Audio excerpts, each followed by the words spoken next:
It is really strange to me how some of the most successful people that I know have started their business lives as Kirby vacuum cleaner salesmen. It's actually quite weird. There's something about selling Kirby vacuum cleaners which prepares people for success in life.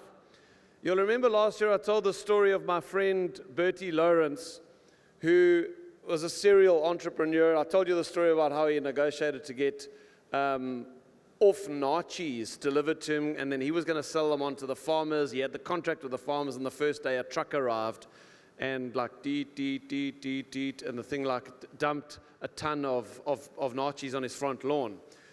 And then he suddenly realized the reality of his business plan. And he was scratching his head. He's got a few farmers that are going to take some of the stuff for feed. And then 8 a.m. the next morning, he hears the sound of a reversing truck. So he had like 3 days worth of a ton of nachos dropped on his thing, and he had to terminate the whole business. And that was, he started life as a Kirby vacuum cleaner salesman. I told you he went to Springbok. I said, why are you going to Springbok? He says, bro, he's the Afrikaans, he says, he's put, there's a lot of dust in Springbok. So, okay. That was a long story. That fell apart. It ended with someone with a gun in his face and him donating the Kirby to the gentleman. That guy, Bertie, I mean, he never got a university degree or anything. He was just like a serial entrepreneur trying all this stuff. Today, he owns, if not the largest, the second largest waste management company in South Africa. He employs 3,000 people. He's got his own plane. Incredible, man. So who remembers another famous person that started life as a Kirby vacuum cleaner salesman? Glenn Sanford. I was sitting down there last time and Glenn leaned over to me almost like half embarrassed, said, I started as a Kirby vacuum cleaner salesman. I don't even know if Kirby exists anymore. But the very first Icon agent in South Africa, so I told you what Icon was, the top award in EXP globally. The very first Icon agent began his business life as a Kirby vacuum cleaner salesman. Not only that, but he also sold, now for the Afrikaners in the room, you're going to know what this is. I don't know what this is. But he sold Wêreldspectrum. What did you know what that is? It's an encyclopedia. Yeah, so this was pre-internet. So you'd arrive at someone's door with a backpack or a suitcase. I mean, how do you sell encyclopedias door to door? You know, I started my business life as a door salesman, door to door. I would arrive at someone's house, I'd knock on the door, and they'd answer it, and I'd say, good evening. Could I interest you in I see you already have one.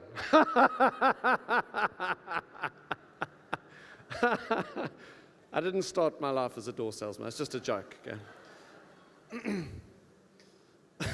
That's a pretty good joke.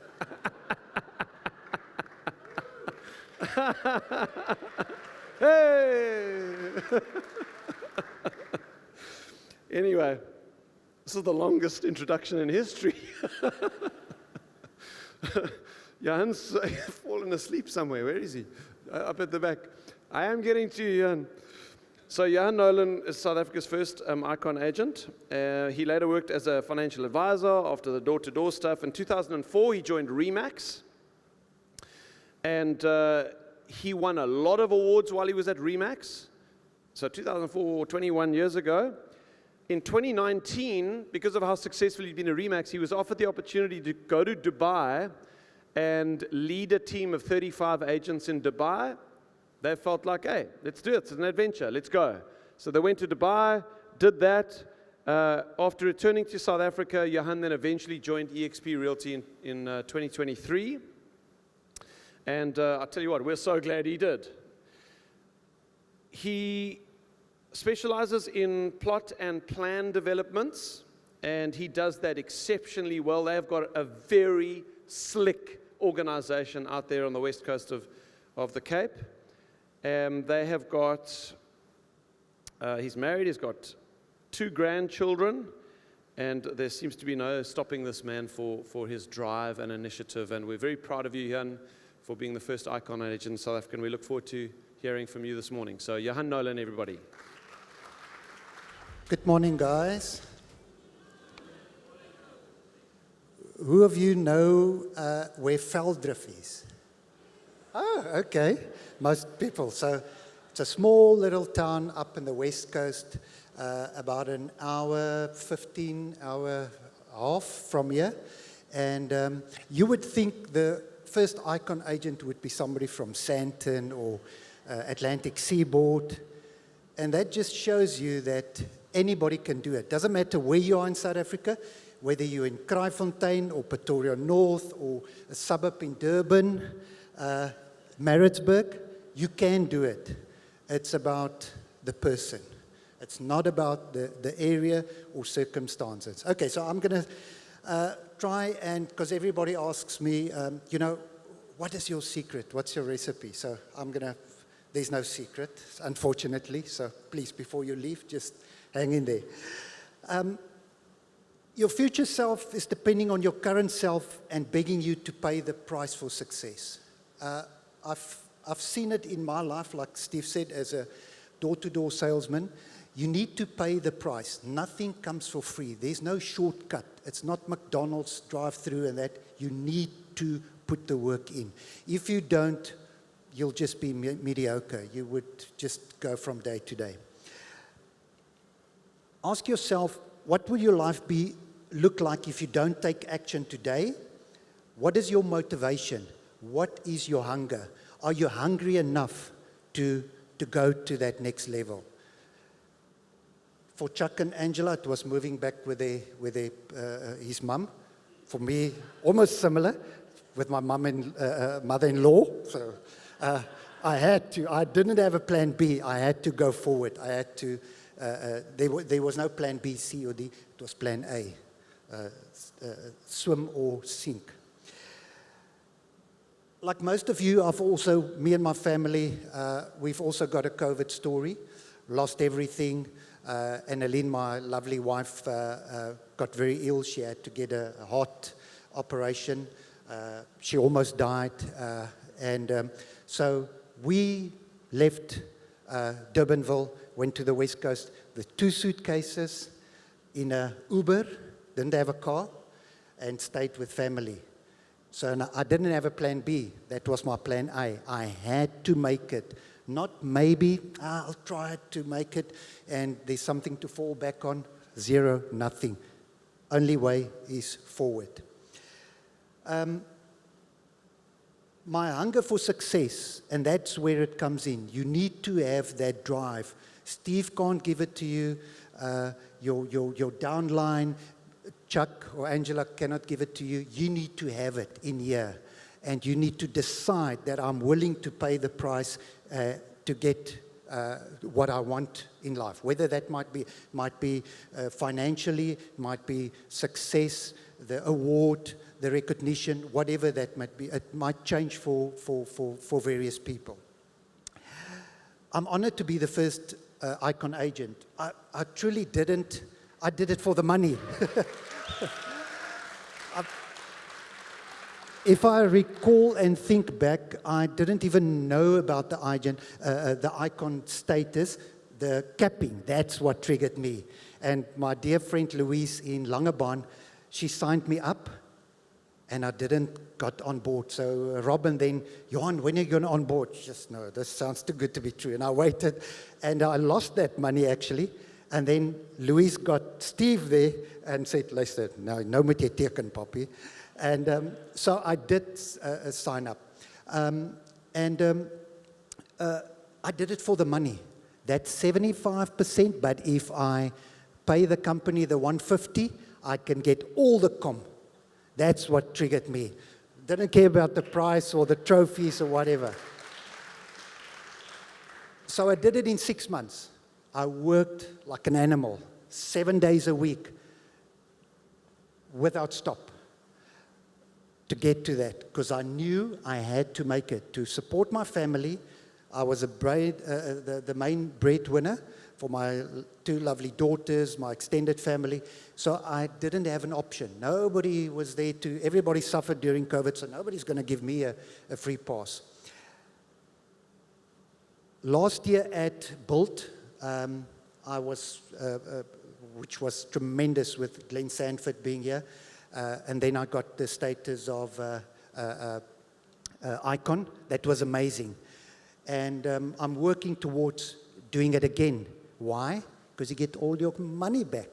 All the 25% that they've taken from you, you get it back in shares, which is amazing. So it means, besides the 4% that Global takes off, they didn't take any money from me. I got it all back. Isn't that amazing? I mean, where in the world will you get that? So that's incredible. So what if I told you that your life too can look very different if you apply the recipe to become South Africa's next icon? Because that's what everybody asks me. Johan, how do you do it? What did you do? I mean, in Veldrif, people sell bokkums. Do you know what bokkums is? It's dried fish. It smells terrible. And people eat it. It's like biltong. That's a West Coast biltong. So it's very unlikely that somebody would do it there. So that tells you you can do it anyway. If you're determined and you put your mind to it, and there's a couple of pointers that I'm going to share with you, that if you do that, you most probably would also be successful. What I did is, and I've done that, I learned that from Remax. Remax was very good at that. Drill down to focus on an area. Now, unfortunately, I see it with EXP because we can list anywhere. Agents would go and list in Pitsonnewater and all over the show, which is not necessarily wrong. I said, so in Veldrif, I chose 4 little estates, 4, and I only focused there. It's about 800 properties, potential properties. That's what I did. So I drilled down and focused. I wasn't all over the show because you cannot be everything to everybody if you're all over the show. So you need to focus, bring down wherever you are. The next one that I would suggest you do is choose your commodity. So decide if you're going to do apartments, sectional title, farms, second-hand houses, new builds. I specialize in new builds. Again, because you need to become, and that's my next point, you need to become a specialist. You cannot say that I'm a real estate agent in an area, speaking to a client, and once you open your mouth, within the first 10 seconds, the client would know if you are really a specialist. Because all of us say on our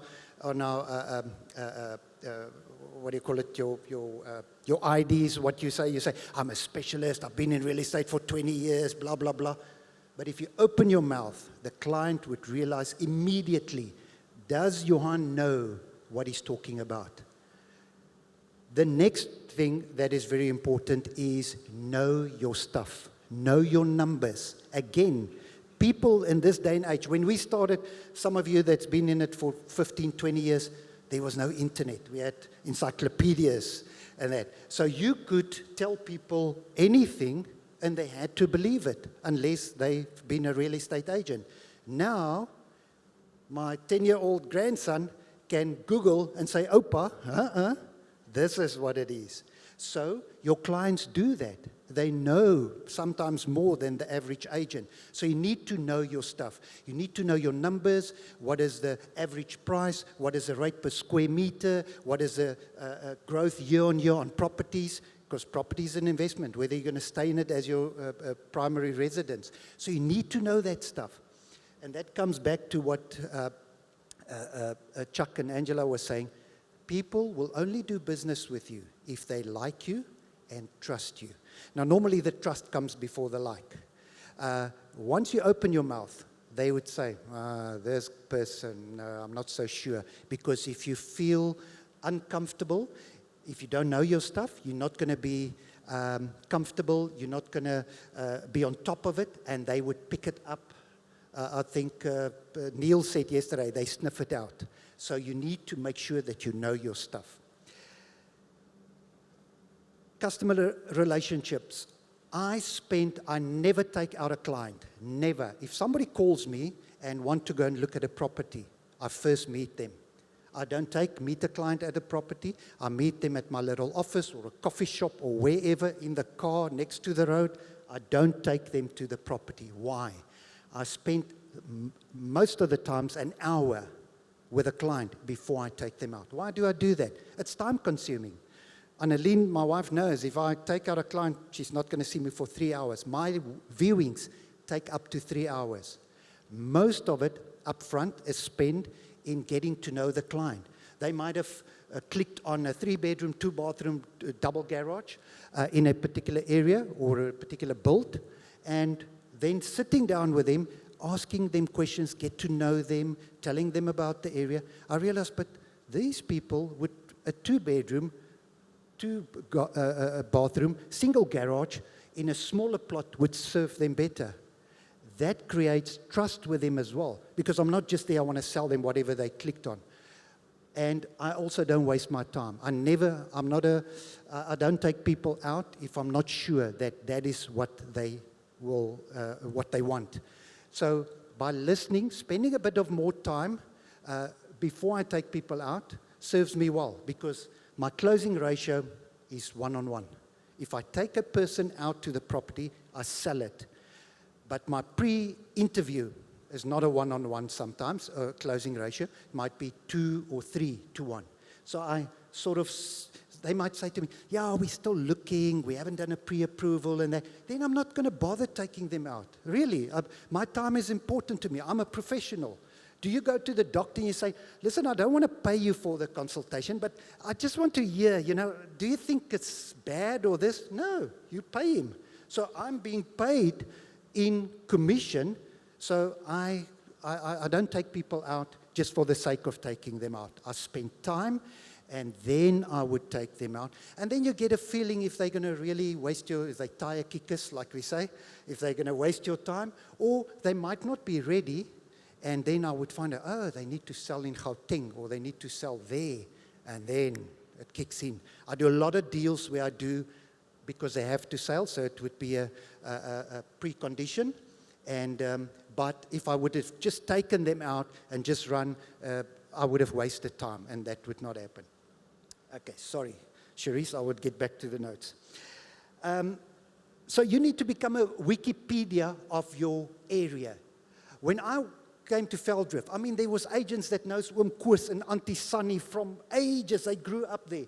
I came in as a new agent. So why would people do business with me? I got to know more than the people staying there. I went and I looked at the encyclopedias and see everything about the town, the history and that. So when people came in, I would tell them about the town. Where does the name come from?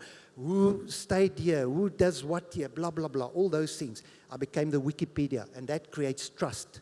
So I don't sell to people. I give them information.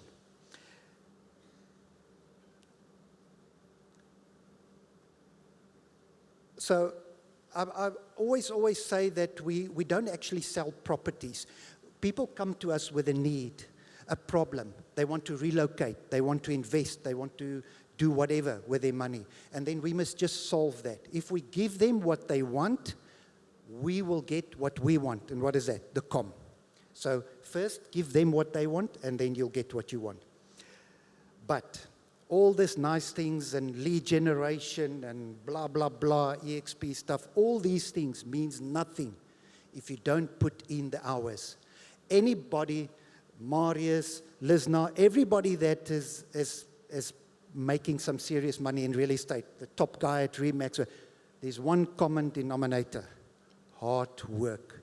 You have to work harder than the people around you. Then you'll make more money, you'll get more success than everybody around you. So all these things means nothing if you're going to be a 8 to 5 agent, a Monday to Friday.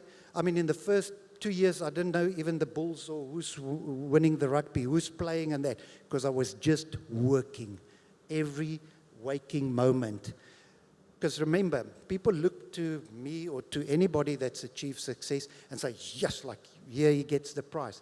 But they forget the journey started maybe 2 years ago, 3 years ago.